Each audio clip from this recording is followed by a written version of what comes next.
Kentucky's forest industry contributes nearly $10 billion yearly to the economy. The industry manages this renewable resource to ensure our trees continue to grow at a faster rate than they are removed. Every part of the tree is used, nothing is wasted. Forest industries provide over 51,000 jobs statewide in 109 of the 120 counties. In southeast Kentucky, the forest's influence goes way back. We're standing here this morning at Cumberland Gap National Park looking at the Cumberland Gap. Bell County behind us. The forest resource has been an integral part of our economy from the very beginning. Folks like Dr. Thomas Walker and Daniel Boone, when they came through the gap early on in the 18th century, they were coming looking for more natural resources to support the populations back in the east and also back in Europe. They were looking for land for people to settle in and settle on, and very important historical area here and integral to the settlement of Kentucky.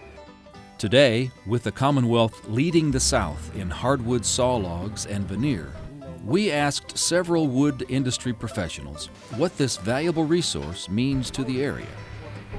Well, the timber industry is different from other resources that we have, but timber is one of our only natural resources that will renew itself and grow for the future generations of our children and give them jobs and stuff in the future. I think the eastern hardwood forests are probably the most desirable hardwood species in the world. Even products that are manufactured overseas, their preference is to make them from eastern hardwoods. If you stop and think about it, everybody in eastern Kentucky knows somebody or is associated with somebody who works in the wood industry. Whether they're a logger, maybe they work at a sawmill, maybe they work at a flooring plant, cabinet maker. There's so many tentacles of the forest products industry that reaches out and touches people. Well, I think in southeastern Kentucky, except for maybe a portion of the coal industry that's here, the wood industry seems to be second in our raw material that we have here to produce jobs and product out of. We cover, our wood industry have several different products that we sell into the wood market, and that is one of our key focus areas is the wood industry. We've got more timber growing today than we did 100 years ago as far as an annual yield, as far as an annual growth off these properties. Everything that we do on these managed properties, one, is managed. You know, it's all about sustainability. We don't take any more than we know is going to come back.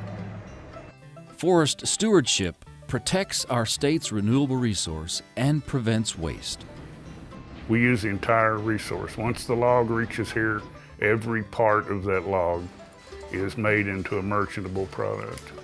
This material here behind us is material that was at one time tree bark that was debarked off from the pulpwood logs and or the tie logs that we make our ties at our mills at, and is now reproduced and converted into landscaping mulch.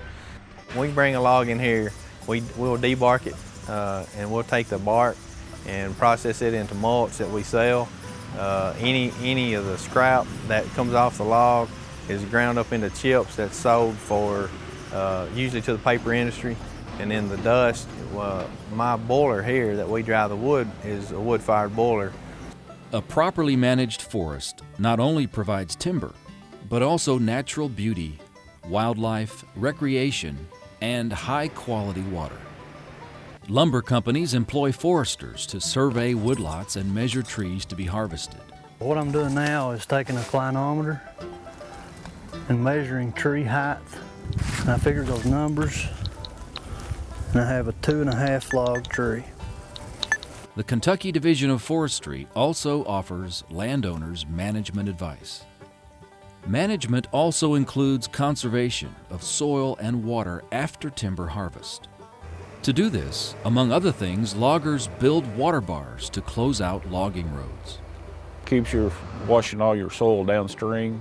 It'll actually turn the water over into the leaf bed, which catches all your sediments, and I mean, basically by the time you get to a stream, your water should be clear. We'll take all the berms off the side of the road.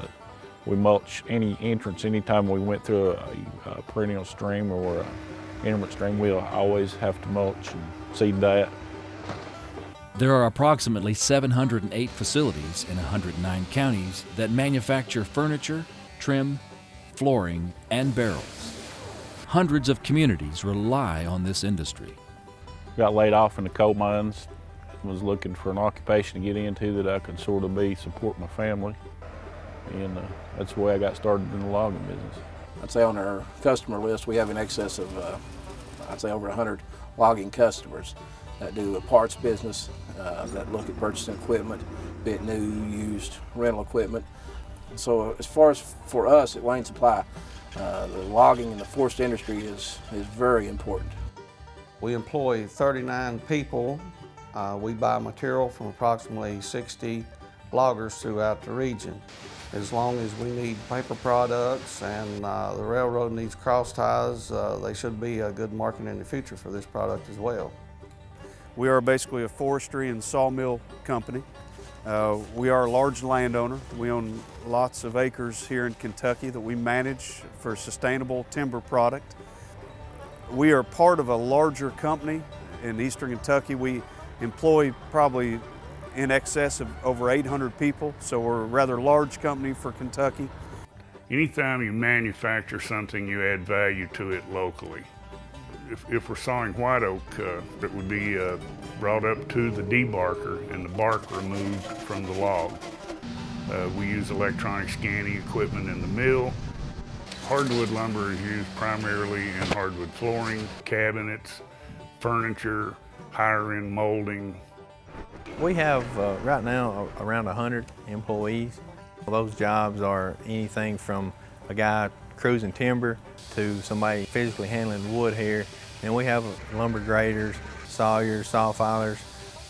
We buy white oak logs and we saw them into staves, put them in the field and dry them a while, and then we put them in the pre-dryer and then a dry kiln. Well, once we get the staves and they're dried, we take them to a trim saw and trim them up to the right length. A guy stands them up in a ring. We run through a steam tunnel and bend them, and we run them back to a far box and dry all the moisture that we put in them back out. And then we run them down another line and put the char in them. All legs are fixed, and then when they're on the trailer, they're ready to go to distilleries in Bardstown and other places where we sell it. Statewide, logging employs over 2,200 people. Primary and secondary wood manufacturing over 13,000. Paper and pulp industries 8,100 plus. And wood residue manufacturing creates roughly 700 jobs. The future looks promising. One indicator of this is the popularity of forestry education at local high schools. Even today, they still flock to the class. It's one of the highest maintained classes we have. We have a high attendance rate in it. We cover a forest and forestry book. We start out with tree ID, which is in the fall, and then we go to chest measurements. We do a timber cruise. We do the wood ID also in that. Now, another thing you can tell the difference between white oak and red oak is the pores on the end. Red oak has open pores and white oak has closed pores. And for several counties in southeast Kentucky, trees will remain the #1 agricultural crop. Now we're seeing an upturn where that's starting to come back. We're seeing a few younger people hopefully getting back into logging. And you know, the industry's changed some in that some of the smaller guys, it's hard to survive both in logging and sawmilling, but we're seeing not a whole lot of consolidation, but a little bit. But those guys that survived this really tough times, you know, are probably in a good position to do well. Now, finally at this show, I'm talking to a lot of people that say, you know, I can't get enough wood to make enough stuff to sell because it's in demand. So that's always a good sign.